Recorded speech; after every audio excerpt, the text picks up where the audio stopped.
مسلسل منعقد ہوتے چلے آ رہے ہیں۔ کاروان بہت ہی فعال ہے اور متحرک ہے، حرکت میں ہے الحمدللہ۔ ہم تمام زیارتیں کر کے یہاں پہنچے ہیں، کربلا، نجف، سامرہ، عجمین، الحمدللہ ہر جہاں بہترین اور اچھے طریقے سے ہم نے زیارتیں کی اور فیضیاب ہوئی، اور بہترین موقع ہمیں ملا اور وقت بھی ہمارے پاس تھا، اور جو کاروان کے رئیس ہیں، روح رواں ہیں، ان کی طرف سے بہت ہی تعاون ہمارے ساتھ رہا، مدد رہی، اور ہر طرح سے انہوں نے خیال کیا تمام زائرین کا۔ اس کاروان نور مبین کی خصوصیت ہے کہ اس میں زیادہ سے زیادہ علماء تشریف لاتے ہیں، اور علماء کا آنا بہرحال بابرکت ہے، باعث رحمت ہے، کہ جس کاروان میں علماء ہوں ظاہر بات ہے کسی اعتبار سے کوئی پریشانی نہیں ہوتی، نہ مسائل کے اعتبار سے کسی کو کسی مسئلے کی پوچھنے کی ضرورت ہے تو فوراً علماء ہوتے ہیں اور وہ مسئلے کا جواب دیتے ہیں۔ لہذا میں اپنی طرف سے یہ گزارش کر رہا ہوں کہ ہم اس کاروان کے لیے جو ہے اشتہار بن جائیں اور اس سے ہم جڑیں، اس کی جو خوبیاں ہیں وہ بیان کریں، اور ظاہر سی بات ہے کہ ہم جب جائیں گے اپنے محلے میں، اپنے شہر میں، اپنے گاؤں میں، اپنے دیہات میں، تو ظاہر سی بات ہے جب ہم بیان کریں گے تو اس کا اثر اور ہوگا، بنسبت اس کے کہ مولانا حیدر عباس صاحب اپنے کاروان کی تعریف کریں، اس کا اتنا اثر نہیں ہوگا جتنا جو کاروان میں آئے ہیں، شریک ہوئے ہیں، وہ جب بیان کریں گے تو ظاہر سی بات ہے اس کا اثر ہوتا ہے، اور یہی اشتہار بنتا ہے۔ ایک آدمی جو ہے اشتہار بن جاتا ہے کئی لوگوں کے لیے۔ لہذا ایک تو یہ ہے کہ ہم اچھائیاں بیان کریں، دوسری یہ ہے کہ اگر کوئی کمی رہ گئی ہے، کوئی آپ کے اعتبار سے کمی محسوس کی آپ نے، تو یہاں بیان کریے تاکہ آئندہ انشاءاللہ کاروان میں جو کمیاں ہیں اسے دور کیا جائے۔ اس لیے رائے لی جاتی ہے، مشورہ لیا جاتا ہے، پوچھا جاتا ہے، کھانے کے اعتبار سے، رکنے کے اعتبار سے، یا کاروان کی مدت کے اعتبار سے، جس اعتبار سے آپ کو کوئی کمی محسوس ہو، کوئی نقص آپ کے سامنے ہو تو آپ اسے بیان کریے، بنسبت دوسری جگہ بیان کرنے کو آپ یہاں بیان کریے، مولانا حیدر عباس صاحب سے یا جو ان سے جڑے ہوئے ہیں ان سے بیان کریے، تاکہ آئندہ جو کمیاں پائی جاتی ہیں اس کو دور کیا جائے، اور انشاءاللہ بہتر سے بہتر طریقے سے آپ کو جو ہے سہولتیں فراہم کی جائیں، تاکہ انشاءاللہ جو ہے زیارت اچھی طریقے سے ہو اور زیارتیں ہماری قبول ہو جائیں شہزادی فاطمہ کی بارگاہ میں۔ اور انشاءاللہ دعا یہ ہے کہ ابھی تو آپ نے جو ہے نجف، کربلا، سامرہ، عجمین اور قم میں شہزادی فاطمہ معصومہ کی زیارت کی ہے، ابھی انشاءاللہ زیارت آپ کی بہت باقی ہے۔ مثلاً آپ جو ہے عمرے کے لیے جائیں، وہاں کے اوپر شہزادی فاطمہ کی زیارت ہے، اور 4 ائمہ کی زیارت ہے، رسول اللہ کی زیارت ہے، اس کے ساتھ ساتھ بی بی زینب کی زیارت ہے۔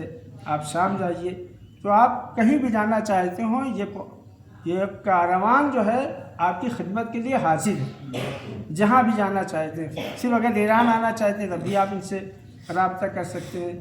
ابھی انشاءاللہ جلد ہی اعلان کیا جائے گا سیریا کے لیے، یہ تنہا سیریا چلیے 13 رجب کو انشاءاللہ وہاں بی بی زینب کی بارگاہ میں مبارکباد پیش کیے ان کے بابا کی ولادت کی۔ اتنا بہترین موقع ہے انشاءاللہ، جن کے پاس وقت ہے، جن کے پاس جو ہے توفیق حاصل ہے جن کو، وہ انشاءاللہ کاروان میں شریک ہوں۔ اور آپ سے یہی گزارش ہے کہ اگر کوئی کمی محسوس کیا آپ نے، کوئی نقص آپ کی نظر میں ہے کسی بھی اعتبار سے، تو آپ جو ہے مشورے کے اعتبار سے آپ اس کو اگر بیان نہیں کر سکتے تو لکھ کے دے دیجیے، کبھی کبھی ہوتا ہے کہ آدمی کیسے بیان کرے کیا کریں، اب لکھ دیے پرچے پہ اور دے دیے، بغیر نام کے دے دیے، اگر آپ تاکہ جو ہے وہ بات پہنچ جانی چاہیے۔ بہرحال اگر کوئی کمی محسوس ہوئی صلوات پڑھیے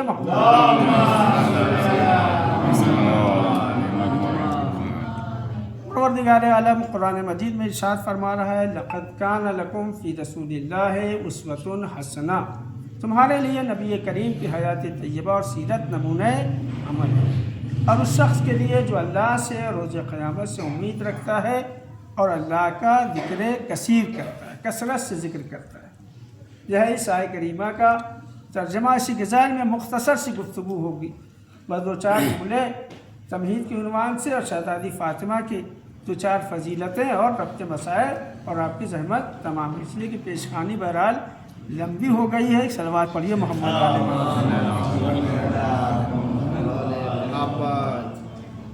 قرآن مجید ہمارے پائیدار اور مضبوط عقیدے کی بنیاد کے اوپر الہی اور الہامی کتاب ہے۔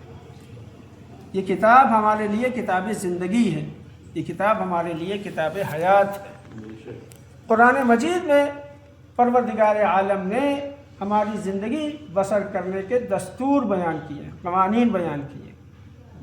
قرآن مجید ہمارے لیے الہی دستور العمل ہے کہ اگر ہم قرآن مجید کے بتائے ہوئے احکام کے اوپر عمل کریں تو ہماری دنیا بھی سنور جائے گی اور ہماری آخرت بھی آباد۔ قرآن مجید جو ہمارے لیے الہی دستور العمل ہے، پروردگار عالم نے اپنے نبی کریم کے ذریعے ہمارے درمیان نازل فرمایا، بغیر ہمارے مطالبے کے، بغیر ہماری درخواست کے۔ ہماری طرف سے کوئی مطالبہ نہیں تھا کہ پڑھنے والے ہمیں ایسی کتاب کی ضرورت ہے جس میں ہماری زندگی گزارنے کے قوانین اور دستور بیان کیے گئے۔ یہ تو پروردگار عالم کا لطف و کرم ہے کہ پروردگار عالم نے بغیر ہماری درخواست اور بغیر ہمارے مطالبے کے قرآن جیسی کتاب اپنے نبی کریم کے ذریعے ہمارے درمیان نازل فرمایا، اور تنہا کتاب کی صلوات پڑھیے محمد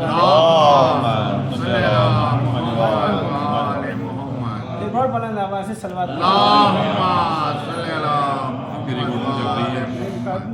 صلوات پڑھیے محمد علیہ۔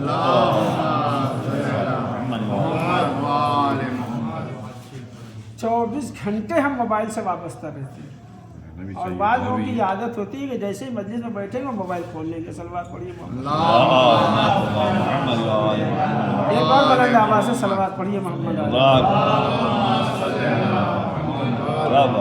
عزیزان گرامی، تنہا کتاب ہی نازل نہیں فرمائی بلکہ قرآن مجید کے ساتھ ساتھ نبی کریم کی حیات طیبہ اور سیرت کو بعنوان تفسیر رکھا اور اعلان کر دیا لقد کان لکم فی رسول اللہ اسوۃ حسنہ، تمہارے لیے نبی کریم کی حیات طیبہ اور سیرت نمونہ عمل ہے۔ یہی وجہ ہے کہ نبی کریم نے جگہ جگہ اپنی رفتار اپنے گفتار کے ذریعے سے قرآن مجید کی تفسیر بیان کی۔ جگہ جگہ نبی کریم نے اپنے رفتار کے ذریعے اور اپنے گفتار کے ذریعے سے قرآن مجید کی تفسیر بیان کی ہے۔ نبی جو کہہ کے جا رہے ہیں وہ بھی قرآن کی تفسیر ہے، اور جو نبی کر کے جا رہے ہیں وہ بھی قرآن کی تفسیر ہے۔ جو نبی بیان کر کے جا رہے ہیں وہ بھی قرآن مجید کی تفسیر ہے، اور جو نبی عمل کر کے جا رہے ہیں وہ بھی قرآن مجید کی تفسیر ہے۔ اسی زبان سے نبی نے قرآن بھی امت کے حوالے کیا ہے، اور اسی زبان سے حدیث بھی امت کے حوالے کی۔ توجہ فرمائیں، جس زبان سے نبی نے قرآن امت کے حوالے کیا ہے اسی زبان سے حدیث بھی امت کے حوالے کیا ہے، لیکن کمال دیانت داری ہے مرسل اعظم کی کہ جس زبان سے قرآن امت کے حوالے کیا اسی زبان سے حدیث بھی امت کے حوالے کی، لیکن کمال دیانت داری ہے مرسل اعظم کی، نہ قرآن کو حدیث میں ملنے دیا نہ حدیث کو قرآن میں ملنے دیا۔ یہ پیغمبر اسلام کی دیانت داری ہے۔ اگر نبی کریم جدا کر کے بیان نہ کر دیتے کہ اسے قرآن کہا جاتا ہے اور اسے حدیث کہا جاتا ہے تو ہمیں امتیاز ہم امتیاز نہیں کر سکتے تھے، ہمارے اندر شعور نہیں تھا، سبحان ہمارے اندر صلاحیت نہیں تھی جزاک کہ ہم قرآن و حدیث میں امتیاز کر لیتے، اس لیے کہ دونوں کا منبع ایک ہے، دونوں کا چشمہ ایک ہے، دونوں کی اصل ایک ہے، دونوں کی حقیقت ایک ہے۔ جہاں سے قرآن امت کو ملا ہے وہیں سے حدیث بھی امت کے حوالے کیا ہے پیغمبر نے۔ صلوات پڑھیے محمد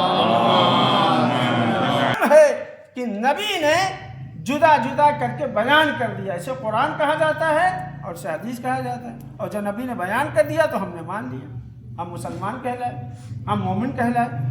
تو پیغمبر نے جدا کر کے بتا دیا، تو جب پیغمبر نے کہا اسے قرآن، ہم نے قرآن مان لیا، پیغمبر نے کہا یہ حدیث ہے، ہم نے حدیث مان لی۔ آج ذرہ برابر بحیثیت مسلمان کسی مسلمان کو ذرہ برابر شک و شبہ نہیں ہے کسی آیت کے سلسلے میں کہ یہ آیت ہے یا حدیث ہے، یا کسی حدیث کے سلسلے میں ذرہ برابر کوئی شک و شبہ نہیں ہے کہ یہ حدیث ہے یا قرآن مجید کی آیت ہے۔ نہیں، پیغمبر جسے کہہ کے جا رہے ہیں قرآن، سارے مسلمان اس سے قرآن تسلیم کر رہے ہیں، اور پیغمبر کسے کہہ کے جا رہے ہیں یہ حدیث ہے، سارے مسلمان اسے حدیث تسلیم کر رہے ہیں۔ ذرہ برابر کوئی اختلاف نہیں ہے کسی مسلمان میں، کسی بھی فرقے سے تعلق رکھتا ہو، کسی بھی فرقے سے اس کا تعلق ہو، ذرہ برابر کسی آیت کے سلسلے میں یا کسی حدیث کے سلسلے میں اختلاف نہیں، نہ کوئی جھگڑا ہے، نہ کوئی لڑائی ہے، نہ بحث ہے، نہ مباحثہ ہے، کچھ نہیں۔ جسے پیغمبر کہہ کے جا رہے ہیں قرآن، تمام مسلمان اسے قرآن تسلیم کرتے ہیں، اور اسے پیغمبر کہہ کے جا رہے ہیں یہ حدیث ہے، سارے مسلمان اسے حدیث مانتے ہیں۔ میرا سوال ہے دنیا کے تمام مسلمانوں سے، بھائی وجہ کیا ہے، بنیادی سبب کیا ہے کہ رسول نے کہا قرآن، ہم نے قرآن مان لیا، رسول نے کہا حدیث، ہم نے حدیث مان لی، اور ایسا بھی نہیں ہے کہ ہم مسلمانوں کے درمیان کوئی اختلافی مسئلہ نہیں پایا جاتا ہے، ایسا بھی نہیں ہے کہ اختلافی مسائل نہیں پائے جاتے ہیں۔ ماشاءاللہ الا ماشاءاللہ بہت سے اختلافی مسائل پائے جاتے ہیں، حتیٰ کہ وہ نماز جسے مسلمان دن میں 5 وقت پڑھتے ہیں اس میں بھی اختلاف ہے۔ صلوات پڑھیے بر محمد۔ اختلاف پایا جاتا ہے، تو جب اختلاف پایا جاتا ہے تو آخر یہاں کیوں اتفاق ہو گیا، یہاں کیوں متحد ہو گئے سارے مسلمان؟ سارے مسلمان قرآن کو قرآن مانتے ہیں، سارے مسلمان حدیث کو حدیث مانتے ہیں، ذرہ برابر کوئی اختلاف نہیں ہے۔ تو بنیادی وجہ کیا ہے کہ ہم نے نبی کے کہنے پہ قرآن کو قرآن مان لیا اور حدیث کو حدیث تسلیم کر دی۔ تو دنیا کے سارے مسلمان صرف ایک ہی جواب دیتے ہیں، اس کی وجہ یہ ہے کہ یہ زبان وحی ہے، یہ زبان قرآن ہے، یہ زبان رسالت ہے، یہ دنیا کی معتبر ترین زبان ہے۔ ہمارے ایمان کا تقاضا ہے کہ پیغمبر نے کہا حدیث، ہم حدیث مان لیں، پیغمبر نے کہا قرآن، ہم قرآن مان لیں۔ توجہ فرمائیں، پیغمبر کے اوپر ایمان رکھنے کا یہ امتیاز ہے کہ پیغمبر نے کہا قرآن تو ہم نے قرآن مان لیا، پیغمبر نے کہا حدیث، ہم نے حدیث مان لی، تو مسئلہ حل ہو گیا۔ ہمارے ایمان کا تقاضا ہے، پیغمبر نے کہا قرآن، ہم نے قرآن مان لیا، پیغمبر نے کہا حدیث، ہم نے حدیث مان لی، تو ہمارے ایمان کا تقاضا ہے جس کو جیسا پیغمبر بتا کے جا رہے ہیں ہم اس کو ویسا مان لیں۔ اگر کسی کے لیے کہہ کے جا رہے ہیں یہ ہمارے ساتھی ہیں تو اصحاب مان لینا چاہیے، اور اگر کسی کے لیے کہہ کے جا رہے ہیں یہ ہمارے اہل بیت ہیں تو اہل بیت مان لینا چاہیے۔ نہ اضافہ محبت ہونی چاہیے، نہ نقص نفرت ہونی چاہیے۔ صلوات پڑھیے بر محمد علیہ۔ پیغمبر جسے جیسا کہہ کے جا رہے ہیں اس کو ویسا مان، ہمارے ایمان کا تقاضا ہے۔ اگر پیغمبر کسی کے لے کے جا رہے ہیں کہ ان کا خون ہمارا خون، ان کا گوشت ہمارا گوشت، ان کی ہڈیاں ہماری ہڈیاں، ان کی روح ہماری روح، ان کا پہلو ہمارا پہلو، تو ہمیں اہل بیت مان لینا چاہیے۔ اور اگر کسی کے لیے کہہ کے جا رہے ہیں یہ ہمارے ساتھی ہیں تو اصحاب مان لینا چاہیے۔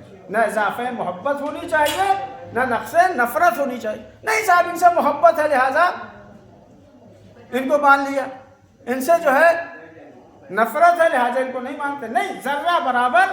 اور جملہ کہہ دوں، دنیا کی معتبر ترین زبان زبان رسالت ہے، اگر زبان رسالت معتبر نہ رہ جائے تو نہ حدیث معتبر رہ جائے گی، نہ قرآن معتبر رہ جائے گا۔ صلوات پڑھیے بر محمد علیہ محمد۔ آج جو قرآن معتبر ہے وہ اس لیے کہ زبان رسالت معتبر ہے. آج جو حدیث معتبر ہے اس لیے کہ زبان رسالت معتبر ہے. تو عزیزان گرامی جس کو جیسا پیغمبر کہہ کے جا رہے ہیں اس کو ویسا مانے. اب سوال یہ پیدا ہوتا ہے کہ پیغمبر نے کس کے بارے میں کیا کہا؟ پیغمبر نے کس کے بارے میں کیا کہا؟ پیغمبر کی حدیث ہے، تمام مسلمان قبول کرتے ہیں. فاطمہ تو بنت منی، فاطمہ میرا ٹکڑا. عزیزان گرامی آپ اندازہ لگائیے پیغمبر کون؟ مخدوم کائنات کا ذرہ ذرہ جس کے احترام کرے اسے محمد عربی کہتے ہیں.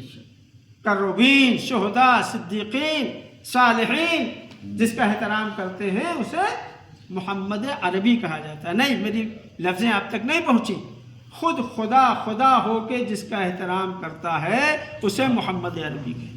پڑھیے قرآن مجید کو، آپ کو اندازہ ہوگا کہ جب بھی جس وقت بھی پروردگار عالم کو اپنے نبیوں میں سے کسی نبی کے نام لینے کی ضرورت محسوس ہوئی، پروردگار عالم نے بلا جھجک بلا تکان اپنے نبیوں کا نام لے لیا. قرآن مجید پڑھیے، ارشاد ہوتا ہے بسم اللہ الرحمن الرحیم، یا آدم اسکن انت و زوجک. اے آدم کا نام لیا یا نہیں لیا؟ یا نوح اہبط بسلام منا و برکات، نوح کا نام لیا یا نہیں؟ یا داؤد، صلوات پڑھیے محمد والے محمد. یا داؤد انا جعلناک خلیفۃ فی الارض، داؤد کا نام لیا یا نہیں لیا؟ یا موسیٰ انی انا اللہ، موسیٰ کا نام لیا یا نہیں لیا؟ یا عیسیٰ خذ الکتاب بالقوہ، عیسیٰ کا نام لیا یا نہیں لیا؟ ونادیناہ ان یا ابراہیم، ابراہیم کا نام لیا یا نہیں لیا؟ تو آدم کا نام لیا، نوح کا نام لیا، ابراہیم کا نام لیا، موسیٰ کا نام لیا، عیسیٰ کا نام لیا. ایک کم 1,24,000 انبیاء کا نام لیا. اور وہ نہیں لے گا تو کون لے گا؟ وہ پیدا کرنے والا ہے، وہ رب العالمین ہے. وہ نہیں لے گا تو کون لے گا؟ تو آدم کا نام لیا، نوح کا نام لیا، ابراہیم کا نام لیا، موسیٰ کا نام لیا، عیسیٰ کا نام لیا.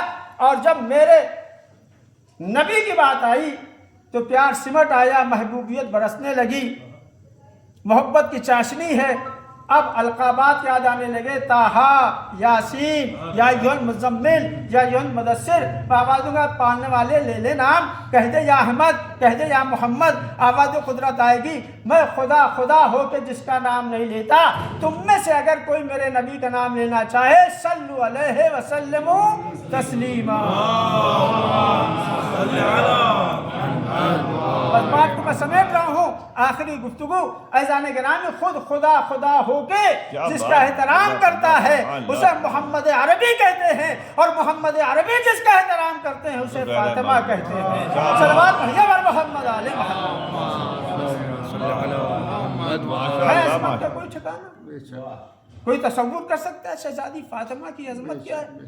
شہزادی فاطمہ کی بلندی کیا ہے؟ شہزادی فاطمہ کی شان کیا ہے؟ دنیا کا کوئی انسان تصور ہی نہیں کر سکتا. یہی وجہ ہے کہ جب شہزادی فاطمہ بزم رسالت مآب میں آتی تھی، مرسل اعظم سراپا کھڑے ہو جاتے تھے. اور یہی نہیں بلکہ قام الیہا، چند قدم آگے بڑھتے تھے، استقبال کرتے تھے اور پیشانی کا بوسہ لیتے تھے. واجلسہا فی مجلسہ، شہزادی فاطمہ کو اپنی مسند پر بٹھا دیتی تھی. توجہ فرمائیں کیا عظمت ہے شہزادی فاطمہ. واجلسہا فی مجلسہ، اپنی مسند پر بٹھا دیتے تھے. اب آپ ذرا تصور کریں جتنی دیر تک شہزادی فاطمہ مسند رسالت پر جلوہ افروز ہوتی ہوں گی، مرسل اعظم سراپا کھڑے ہوتے ہوں گے. مرسل اعظم سراپا کھڑے ہیں، شہزادی فاطمہ مسند رسالت پر جلوہ افروز ہیں. اور تنہا مرسل اعظم نہیں کھڑے ہیں، جب خاتم النبیین کھڑے ہیں، حبیب پروردگار عالم کھڑا ہوا ہے، تو آدم کی مجال ہے کہ کھڑے بیٹھ جائیں؟ نوح میں ہمت ہے کہ بیٹھ جائیں؟ ابراہیم میں جرأت ہے بیٹھ جائیں؟ نہیں.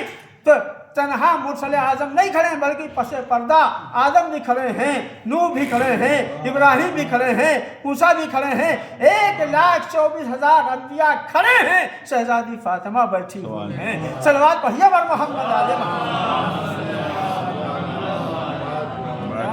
عظمت ہے شہزادی فاطمہ کی، کیا جلالت ہے شہزادی فاطمہ کی.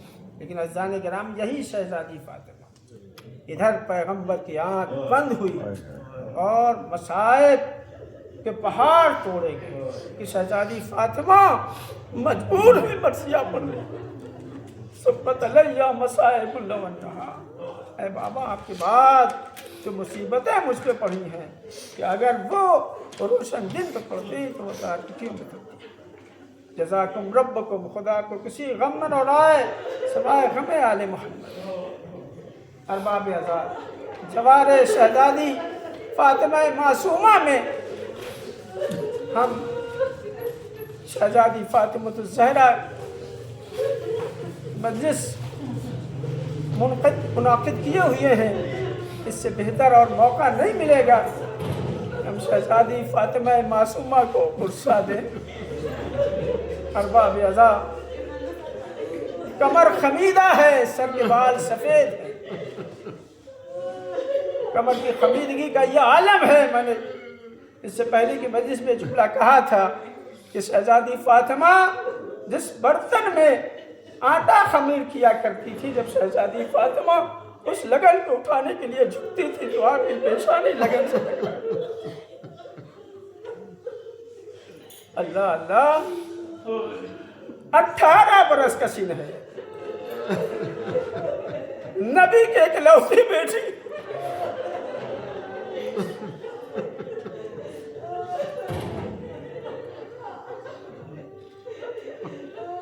شہزادی فاطمہ کے دستور تھا ایک دن گھر کے سارے امور خود انجام دیا کرتی تھی اور ایک دن کنیز حصہ انجام دیا کرتی تھی۔ مقتل کی تاریخ کہتی شہزادی فاطمہ اپنے سارے امور سے فارغ ہونے کے بعد ایک روایت کے مطابق ہے کہ فضہ سے کہتی ہیں اور ایک روایت کے مطابق ہے اسماء بنت امیس سے کہتی کہ دیکھو میں اپنے حجرے میں جا رہی ہوں،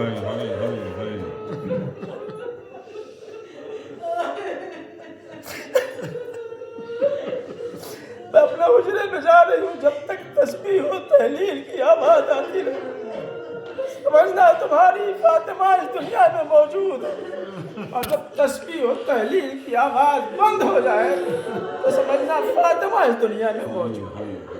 یہ کہیں کہ شہزادی فاطمہ اپنے حجرے میں جاتی ہے، تاریخ یہ کہتی تھوڑی دیر کے بعد مولا کائنات بیت الشرف میں تشریف لائے، ادھر ادھر نگاہیں دوڑائی، کہیں یادگار حبیب کبریا نظر نہیں آئی، کہیں یادگار خدیجۃ الکبریٰ دکھائی نہیں دیتی، بے قرار ہو جاتے ہیں، سوال کرتے ہیں فضہ کیا بات ہے، مجھے یادگار حبیب کبریا نظر نہیں آ رہی؟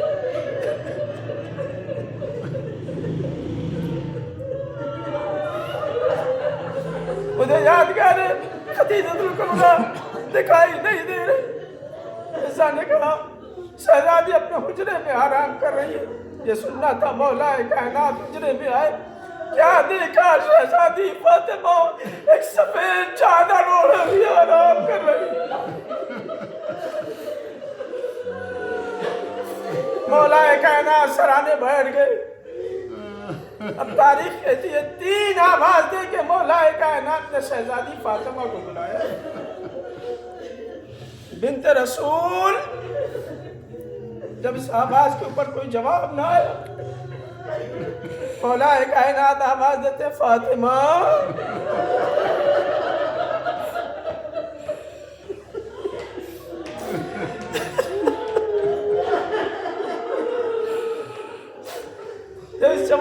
جب اس آواز کے اوپر بھی کوئی جواب نہ آیا مولا کائنات رونے لگے اور بلغیر لہجے میں فرماتے زہرا۔ تو شہزادی فاطمہ نے گوشہ چادر ہٹائی اور ایک مرتبہ اپنا ہاتھ محبت سے علی کے ہاتھ پہ رکھا اور آواز دی ابو الحسن بہت اچھا ہوا کہ تم آ گئے، اے ابو الحسن بہت اچھا ہوا کہ تم آ گئے، اس لیے کہ یہ میری زندگی کا آخری دن ہے، اب اس کے بعد کبھی فاطمہ تمہیں اس دنیا میں نہ ملے گی۔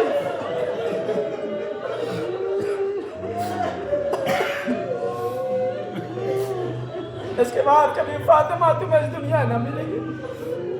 مولا کائنات رونے لگے، آواز دیتے بنت رسول آپ کو کیسے معلوم کہ آپ کی زندگی کا آخری دن ہے؟ سنیے ارباب ادا رونے کے لیے کافی ہوگا۔ مولا کائنات سوال کرتے روتے، اے بنت رسول آپ کو کیسے معلوم کہ آپ کی زندگی کا آخری دن ہے؟ شہزادی فاطمہ آواز دیتی ہے، اے ابو الحسن میں تم سے معذرت چاہتی ہوں، معافی چاہتی ہوں، آپ نے مجھے 3 آواز دے کے بلایا، میں آپ کی پہلی 2 آواز کے اوپر کوئی جواب نہ دے سکی۔ اس کی وجہ یہ تھی کہ میں عالم خواب میں اپنے بابا کے سینے پہ آرام کر رہی تھی۔ میرا بابا میرے سر پہ ہاتھ رکھ کے کہہ رہا تھا، اے میری بیٹی فاطمہ میں نے تیرا مرثیہ سنا بیٹا، صبت علیہ مصائب النہار۔ اے بیٹا اب اس کے بعد مرثیہ نہ پڑھنا بیٹا، لیکن تم مجھ سے جلد ملنے والی ہو۔ اس سے میں سمجھ گئی کہ یہ میری زندگی کا آخری دن ہے۔ اس کے بعد شہزادی فاطمہ وصیت کرتی ہے، اے ابو الحسن دیکھو جب میں اس دنیا سے گزر جاؤں تو مجھے رات میں غسل دیجیے گا، مجھے رات میں کفن پہنائیے گا، اور مجھے رات میں سپرد لوٹ کیجیے گا۔ میں آواز دوں گا، اے بی بی فاطمہ رات میں سپرد لوٹ کرنے کی وصیت تو سمجھ میں آتی ہے کہ آپ یہ چاہتی ہیں کہ وہ لوگ آپ کے جنازے میں شریک نہ ہوں جنہوں نے آپ کو اذیت پہنچائی ہے، لیکن اے بی بی فاطمہ یہ کیوں وصیت کر رہی ہے کہ رات میں غسل دیجیے گا، رات میں کفن پہنائیے گا؟ جب میں شہزادی فاطمہ آواز سن لو اور میرے چاہنے والوں کو جا کے سنا دینا، ارے میں جانتی مجھے غسل دینے والا میرا والی و وارث علی ہوگا، میں نہیں چاہتی کہ علی کی نگاہ میری ٹوٹی ہوئی پسلیوں پہ پڑے۔ جزاکم ربکم، خدا تم سے غم رلائے سوائے غم اہل بیت کے۔ میں 2-4 فکریں سنیے ارباب ادا، مجلس تمام ہو گئی۔ یہی وجہ ہے کہ مولا کائنات جب غسل دے رہے تھے رات کی تاریکی میں، تو غسل دیتے دیتے کہ مرتبہ چیخ ماری مولا کائنات، بلند آواز سے گریہ کیا۔ مقتل کی تاریخ تھی، جناب سلمان جو دور بیٹھے ہوئے تھے ایک مرتبہ ٹہلنا شروع کر دیتے۔ کسی نے پوچھا ہے سلمان کیوں ٹہل رہے؟ کہا تمہیں نہیں معلوم میرا صابر و شاکر امام چیخ مار کر رویا، میرا صابر و شاکر امام چیخ مار کر رویا، میں انتظار کر رہا ہوں میرا مولا باہر آئے تو میں وجہ دریافت کروں۔ لو ارباب ادا مولا کائنات باہر آئے، جناب سلمان ہاتھوں کو جوڑ کے آگے بڑھے، اے میرے مولا ابھی آپ کی چیخ کی آواز بلند ہوئی، کیا وجہ ہے؟ مولا کائنات رو کے فرماتے ہیں سلمان غضب ہو گیا، ارے جب میں غسل دے رہا تھا غسل دیتے دیتے میری نگاہ ٹوٹی ہوئی پسلیوں پہ پڑی، ارے صبر فاطمہ۔